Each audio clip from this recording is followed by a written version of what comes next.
Estamos en el tema de la salvación y nuestro versículo clave para este estudio es Juan 3:16, donde dice, porque de tal manera amó Dios al mundo que dio a su Hijo unigénito, para que todo aquel que cree en Él no se pierda, mas tenga vida eterna. Este versículo nos revela dos temas que van de la mano y que forman parte de la obra redentora de Jesús. Uno es el tema del amor de Dios y el otro es el tema de la salvación.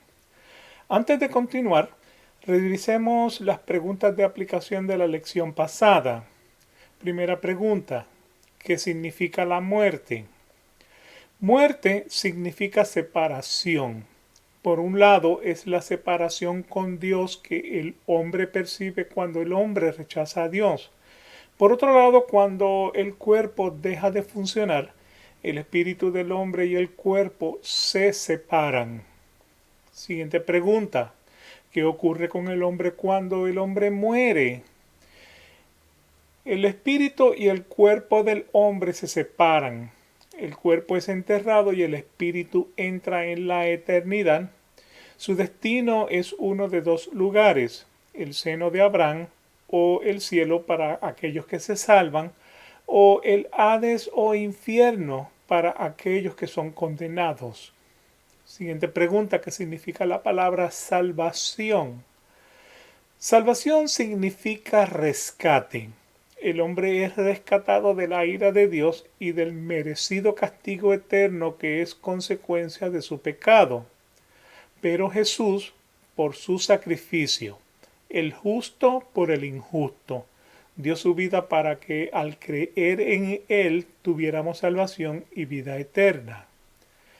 Siguiente pregunta, ¿qué es la ira venidera? La ira venidera es el pago merecido que Dios va a dar a aquellos hombres que lo rechazan. ¿Cómo se salva el hombre?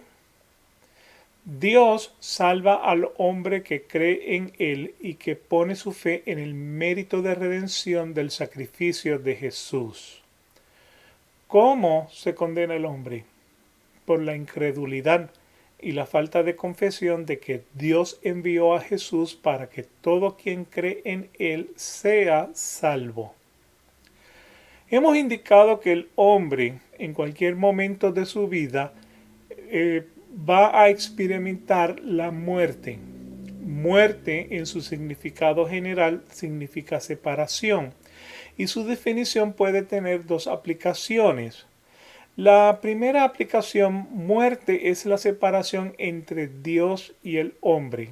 El hombre en pecado experimenta una separación con Dios. En su segundo sentido, muerte significa la separación del cuerpo y del espíritu.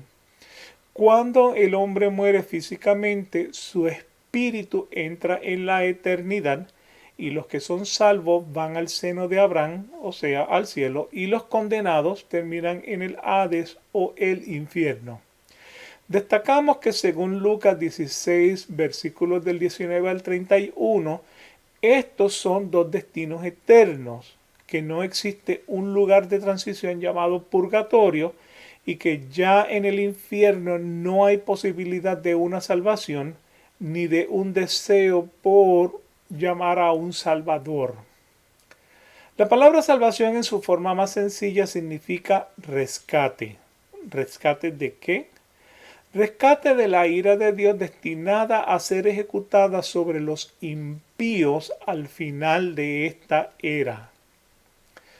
Las malas noticias para los pecadores las podemos ver en Romanos 1:18, donde dice, porque la ira de Dios se revela desde el cielo contra toda impiedad e injusticia de los hombres que con injusticia restringen la verdad.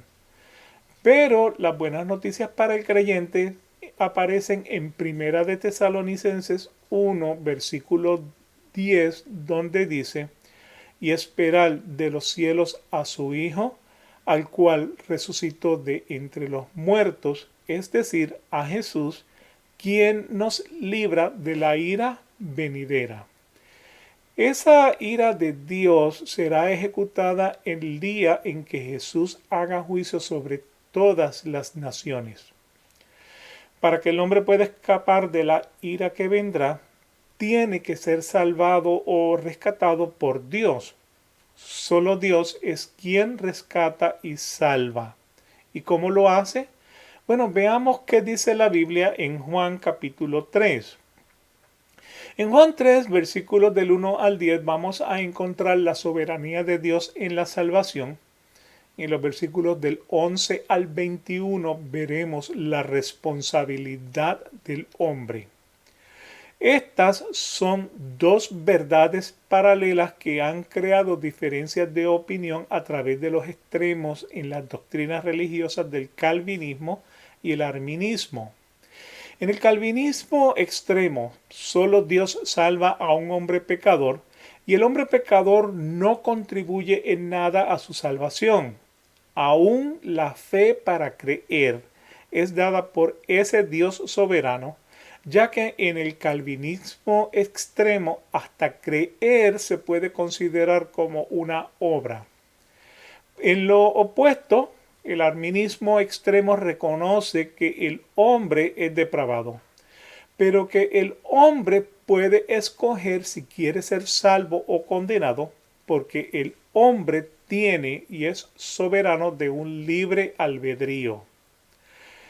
Estas diferencias de opinión teológica producen un desbalance cuando el hombre le da más peso a una creencia, ya sea el calvinismo o el arminismo, sobre la otra, produciendo disensiones y rivalidades entre hermanos. Sin embargo, la Biblia nos presenta ambas verdades. Dios soberano que nos salva y el hombre tiene una responsabilidad. Bíblicamente ambas aparecen en la Biblia. Ambas van de la mano. Considerar una más que la otra simplemente desbalancea la creencia de un hombre en el tema de la salvación, lo que desarrolla una rivalidad teológica entre denominaciones. Pero tampoco son fáciles de reconciliar. Ambas se presentan como ideas opuestas por un lado, pero por el otro van de la mano. Veamos la conversación entre Jesús y Nicodemo para mejor ilustrar cómo estas verdades paralelas aparecen en la Biblia, cómo pueden sonar opuestas y a la vez ambas ser verdades que hay que creer por la fe.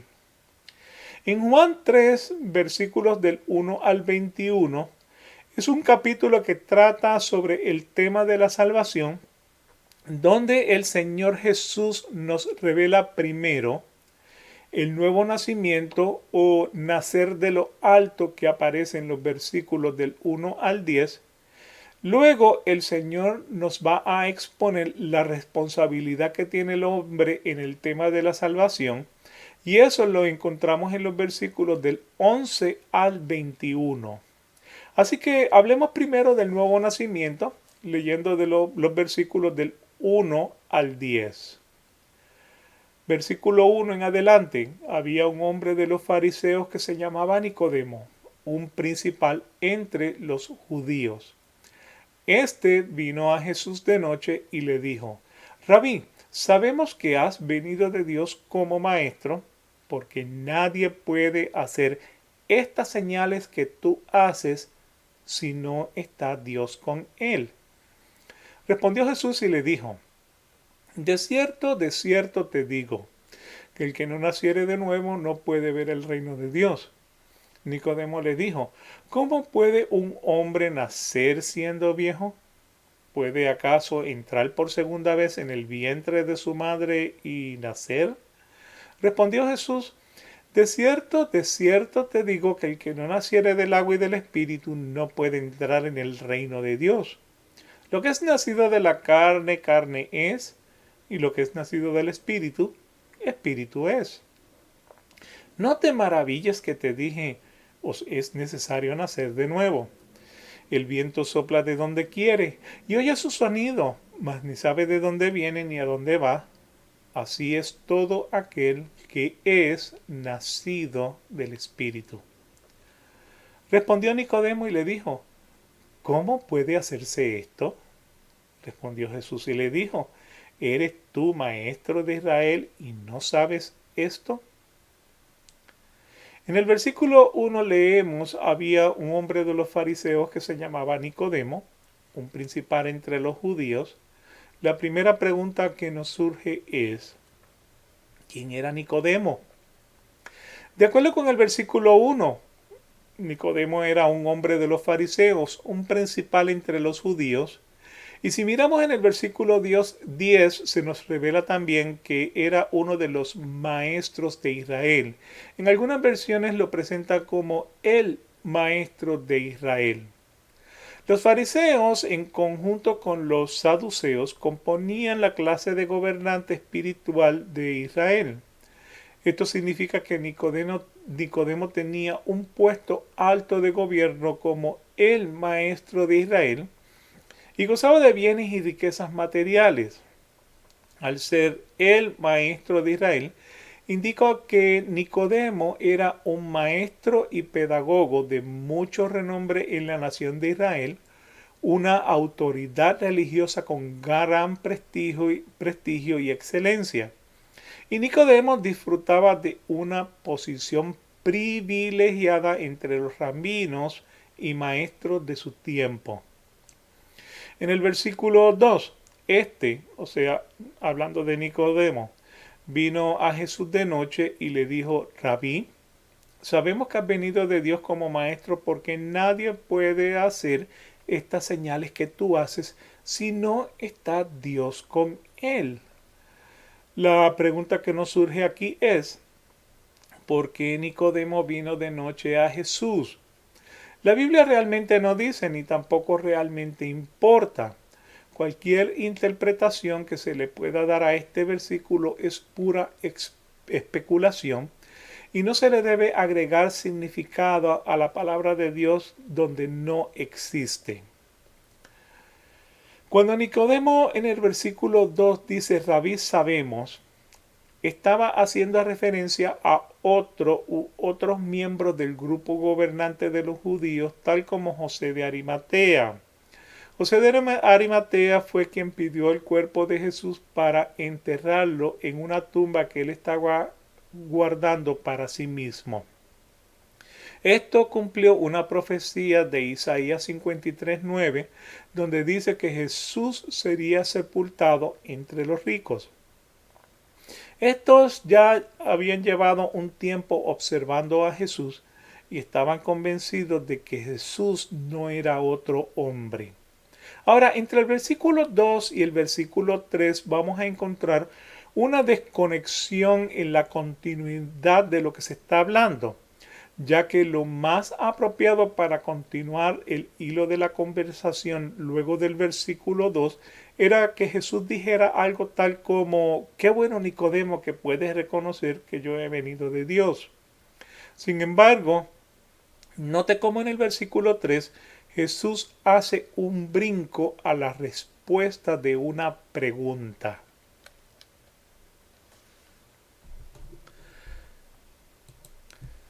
En el versículo 3 respondió Jesús y le dijo, de cierto te digo que el que no naciere de nuevo no puede ver el reino de Dios. En principio el versículo 3 es una respuesta a una pregunta porque dice, respondió Jesús. El que no naciere de nuevo no puede ver el reino de Dios. ¿Cómo Jesús conoce los pensamientos de las personas? Y el versículo 3 es la respuesta a la pregunta que estaba en el corazón de Nicodemo. Entonces, ¿cuál era la pregunta que tenía Nicodemo? ¿Cómo puedo yo ver el reino de Dios? ¿Cómo puedo yo ser salvo? Así que en el pensamiento de Nicodemo estaba la pregunta, ¿cómo yo puedo ser salvo? A lo que Jesús le responde, tienes que nacer de nuevo para que veas el reino de Dios. Y quizás esa es la misma pregunta que tengamos algunos de nosotros. ¿Cómo puedo yo ver el reino de Dios? ¿O cómo puedo yo ser salvo? Y la respuesta es con un nuevo nacimiento. La frase con un nuevo nacimiento significa nacido de lo alto. Continuemos con los versículos del 4 al 6. Nicodemo le dijo, ¿cómo puede un hombre nacer siendo viejo? ¿Puede acaso entrar por segunda vez en el vientre de su madre y nacer? Respondió Jesús, de cierto te digo que el que no naciere de agua y del Espíritu no puede entrar en el reino de Dios. Lo que es nacido de la carne, carne es, y lo que es nacido del Espíritu, Espíritu es. Nicodemo estaba pensando en un nacimiento en términos carnales.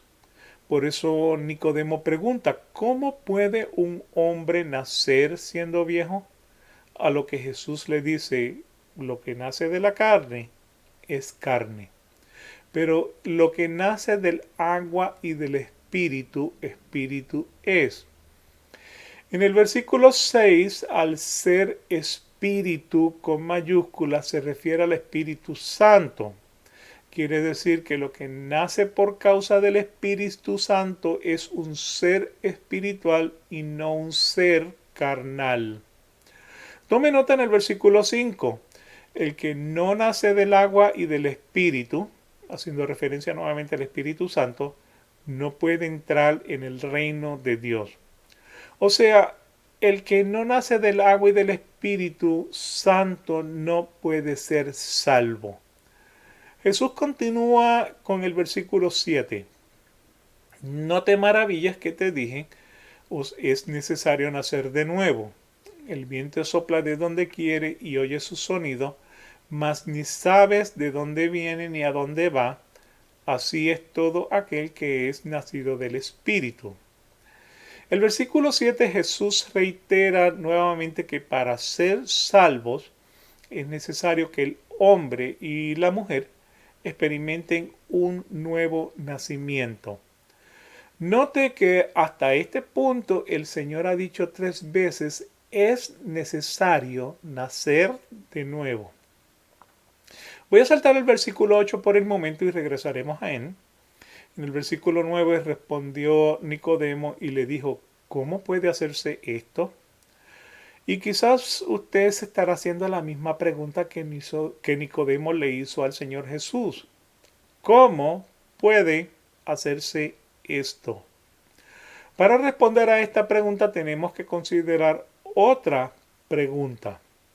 ¿Por qué Jesús usa nacer de nuevo como metáfora para la salvación? O sea, ¿qué nos quiere revelar el Señor con el tema del nacimiento? ¿Y cuál es el significado de un nuevo nacimiento? El nuevo nacimiento es una metáfora a la concepción, el desarrollo y el nacimiento de un ser humano. Tome en consideración, por ejemplo, el día de su nacimiento. Cuando cada uno de nosotros fue concebido en el vientre de nuestras madres, nosotros no participamos en nada para esa concepción.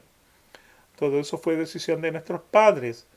Nadie tiene la oportunidad de aportar para escoger quiénes serían sus padres, dónde nacería, ni el día, ni de la hora, ni la ubicación, ni la raza que cada uno de nosotros tendríamos. Todo eso fue decisión de los padres por voluntad de Dios.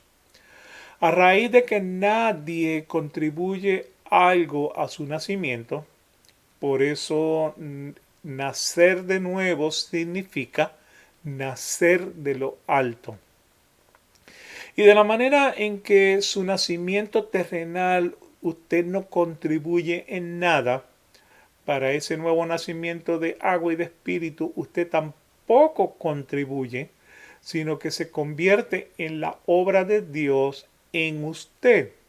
Esto quiere decir que Dios es quien lo concibe y le da el nuevo nacimiento y usted no contribuye a ese nacimiento de la misma manera que usted no lo hizo cuando nació de su madre. Por eso Efesios 2, versículos 8 y 9 dicen, porque por gracia sois salvos por medio de la fe, y esto no de vosotros, pues es don de Dios, o sea, es dado por Dios, no por obras para que nadie se gloríe. El nuevo nacimiento es algo que viene de lo alto, es algo que Dios te da, no es algo que tú por tus obras puedes lograr. Solamente eres salvo por la gracia de Dios. Nuevamente, versículo 9, respondió Nicodemo y le dijo, ¿cómo puede hacerse esto? En el versículo 10 respondió Jesús y le dijo, ¿eres tú el maestro de Israel y no sabes esto? ¿A qué le estaba haciendo referencia a Jesús cuando dice, ¿eres tú maestro de Israel y no sabes esto? Jesús no podía estar haciendo referencia a las enseñanzas de Pablo en Efesios 2, donde dice que la salvación no es por obra para que nadie se gloríe. En realidad, al tiempo de la conversación entre Jesús y Nicodemo, el Nuevo Testamento aún no había sido escrito. Pero algo que ya estaba fijo en el tiempo de Jesús era el Viejo Testamento. Y Nicodemo, siendo el maestro de Israel, debía conocer lo que decía Jeremías y Ezequiel. En Jeremías 31, versículos 31 al 34, leemos: Vienen días, afirma el Señor, en que haré un nuevo pacto con el pueblo de Israel y con la tribu de Judá. No será un pacto como el que hice con sus antepasados el día en que los tomé de la mano y los saqué de Egipto, ya que ellos lo quebrantaron a pesar de que yo era su esposo, afirma el Señor. Tome nota ahora. Este es el pacto que después de aquel tiempo haré con el pueblo de Israel, afirma el Señor. Pondré mi ley en su mente y la escribiré en su corazón. Yo seré su Dios y ellos serán mi pueblo. Ya no tendrá nadie que enseñar a su prójimo, ni dirá nadie a su hermano, conoce al Señor, porque todos, desde el más pequeño hasta el más grande, me conocerán, afirma el Señor. Yo les perdonaré su iniquidad y nunca más me acordaré de su pecado. Las promesas de Dios en Jeremías 31 son: yo haré un nuevo pacto con la casa de Israel. Yo pondré mi ley en su mente y la escribiré en su corazón. Yo seré su Dios y ellos serán mi pueblo. Yo les perdonaré su iniquidad y nunca me acordaré de sus pecados. En Ezequiel 36 del 24 al 27 leemos: Y yo os tomaré de las naciones, y yo os recogeré de todas las tierras, y os traeré a vuestro país. Esparciré sobre vosotros agua limpia, y seréis limpiados de todas vuestras inmundicias, y de todos vuestros ídolos os limpiaré. Os daré corazón nuevo y pondré espíritu nuevo dentro de vosotros, y quitaré de vuestra carne el corazón de piedra, y os daré un corazón de carne. Y pondré dentro de vosotros mi espíritu, y haré que andéis en mis estatutos, y guardéis mis preceptos, y los pongas por obra. En resumen de Ezequiel 36, 24 al 27, el Señor dice: Yo os tomaré de las naciones, yo os recogeré de toda la tierra, yo os traeré a vuestro país. Yo esparciré agua limpia y seréis limpiados de inmundicias e ídolos. Yo os limpiaré, yo os daré un corazón nuevo. Yo pondré mi espíritu nuevo dentro de vosotros. Yo quitaré de vuestra carne el corazón de piedra. Yo os daré un corazón de carne. Yo pondré dentro de vosotros mi espíritu. Yo haré que andéis en mis estatutos y guardéis mis preceptos y los pongas por obra. Note que entre Jeremías 31 y Ezequiel 36 aparece el yo de la obra del nuevo nacimiento unas 12 o 13 veces. Quiere decir que yo, hablando de Jehová, es el único Dios que puede darle al hombre un nuevo nacimiento. ¿Cómo llega este nuevo nacimiento al hombre? Versículo 8. El viento sopla de donde quiere y oyes sus sonidos, mas ni sabes de dónde viene ni a dónde va.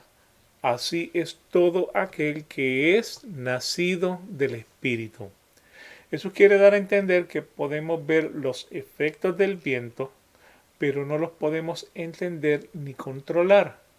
Así es con el Espíritu Santo. El hombre no puede controlar ni entender cómo se experimenta un nuevo nacimiento.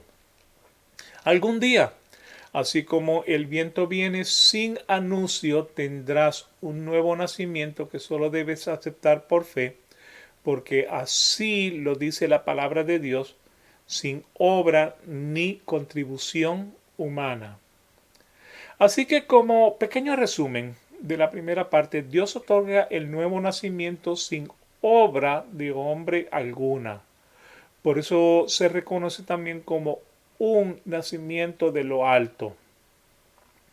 Tus acciones, especialmente las que verás en los versículos del 14 al 21, serán evidencia de ese nuevo nacimiento.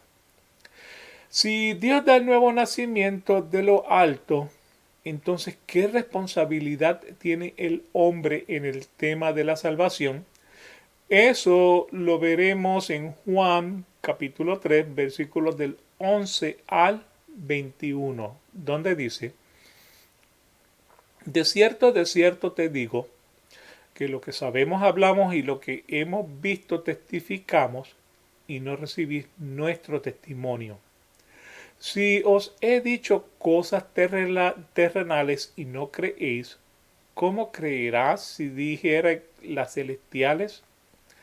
Nadie subió al cielo sino el que descendió del cielo, el Hijo del Hombre que está en el cielo. Y como Moisés levantó la serpiente en el desierto, así es necesario que el Hijo del Hombre sea levantado, para que todo aquel que en él cree no se pierda, mas tenga vida eterna. Porque de tal manera amó Dios al mundo que ha dado a su Hijo unigénito, para que todo aquel que en él cree no se pierda, mas tenga vida eterna.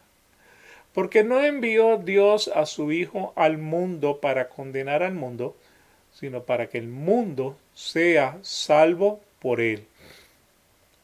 El que en él cree no es condenado, pero el que no cree ya ha sido condenado porque no ha creído en el nombre del unigénito Hijo de Dios. Y esta es la condenación, que la luz vino al mundo y los hombres amaron más las tinieblas que la luz, porque sus obras eran malas.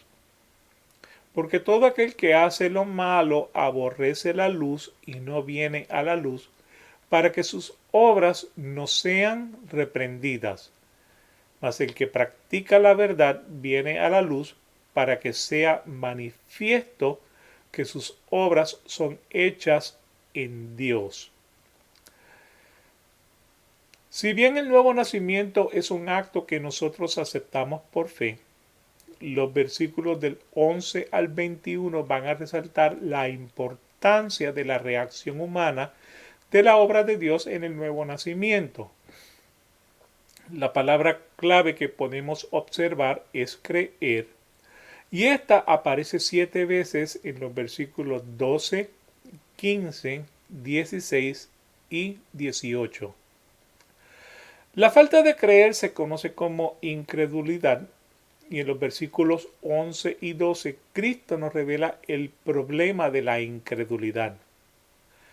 De cierto te digo que lo que sabemos hablamos y lo que hemos visto testificamos, y no recibís nuestro testimonio. Y si os he dicho cosas terrenales y no creéis, ¿cómo creeréis si os dijere las cosas celestiales? Jesús indica en los versículos 11 y 12 que la raíz de la incredulidad es la ignorancia, el no recibir el testimonio de Dios. ¿Cuál es el problema de la incredulidad? El que no cree es ignorante a las escrituras. Nicodemo no entendía lo que Jesús le decía no por falta de intelecto, sino porque no estaba dispuesto o era capaz de creer en el testimonio de Jesús que había sido anunciado en el Viejo Testamento. Tristemente, Nicodemo es la representación del hombre incrédulo ante la palabra de Dios. Ante la respuesta a la incredulidad, continuamos. Versículo 15. Para que todo aquel que cree que en él cree no se pierda, mas tenga vida eterna. Porque de tal manera amó Dios al mundo que ha dado su Hijo unigénito para que todo aquel que en él cree no se pierda, mas tenga vida eterna. Las palabras claves de estos dos versículos son: el que cree en Jesús no se pierde y tiene vida eterna. Note que esto se repite dos veces. Vida eterna hace referencia al mundo venidero en el día de la resurrección. En el versículo 16, la misión del Hijo es motivada por el amor supremo que Dios tiene por los seres humanos, pero el hombre tiene que creer. Versículo 17, porque no envió Dios a su Hijo al mundo para condenar al mundo, sino para que el mundo sea salvo por él. ¿Cuál es la respuesta a la incredulidad? Solo por medio de Jesús y de creer en Él es que somos salvos y libres de la condenación. Los versículos del 18 al 21 nos revelan los resultados de la incredulidad. El que en Él cree no es condenado, pero el que no cree ya ha sido condenado porque no ha creído en el nombre del unigénito Hijo de Dios. El resultado de no creer en el nombre de Jesús es lo que condena al hombre. ¿Qué quiere decir condenado? Alejado de la presencia de Dios. ¿Y cómo se condena el hombre? Cuando no cree en el nombre de Jesús. Versículo 19. Y esta es la condenación que la luz vino al mundo y los hombres amaron más las tinieblas que la luz, porque sus obras eran malas. Ahora, ¿por qué el hombre prefiere no creer? Porque el hombre ama las tinieblas y no a Jesús. El hombre ama, se deleita y planifica su pecado. Versículo 20. Porque todo aquel que hace lo malo aborrece la luz y no viene a la luz para que sus obras no sean reprendidas. Mas el que practica la verdad viene a la luz para que sea manifiesto que sus obras son hechas en Dios. En el versículo 20, todo aquel que hace lo malo aborrece la luz, o sea, aborrece a Jesús. El hombre no se quiere someter a la ley de Dios porque en la ley de Dios encuentra que es reprendido por sus malas obras. Y esta conversación con Nicodemo culmina con el versículo 21, donde dice: mas el que practica la verdad viene a la luz, o sea, viene a Jesús, para que no sea manifiesto que sus obras, para que sea manifiesto que sus obras son hechas en Dios. Esto significa que todo lo que el hombre hace, se hace para glorificar a Dios. ¿Quién da el nuevo nacimiento? Nuevamente, Efesios 2, versículos 8 y 9. Porque por gracia sois salvos por medio de la fe, y esto no de vosotros, pues es don de Dios. El nuevo nacimiento es dado por Dios, no por obras de hombre, para que nadie se gloríe. Si Dios da el nuevo nacimiento de lo alto, ¿qué responsabilidad tiene el hombre en el tema de la salvación? El hombre tiene que creer. Es indiscutible lo que dice Juan 3, versículos del 1 al 21. Dios nos da un nuevo nacimiento para salvación cuando el hombre cree en Jesús.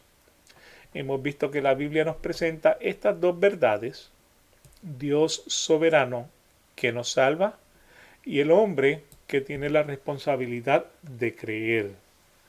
Hay que aceptar que ambas verdades son bíblicas y que aunque parecen ser opuestas van en congruencia con un Dios soberano.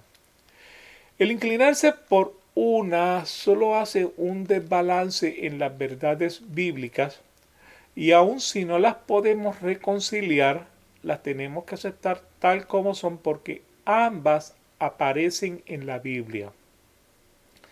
En la siguiente lección continuaremos profundizando en el tema de la salvación. Por el momento culminamos con algunas preguntas de aplicación. ¿Qué quiere decir nuevo nacimiento? ¿Qué ocurre con el hombre que no experimenta el nuevo nacimiento? Indique algunos beneficios que el hombre recibe en el nuevo nacimiento. ¿Qué responsabilidad tiene el hombre para recibir el nuevo nacimiento? ¿Por qué el hombre no quiere experimentar el nuevo nacimiento?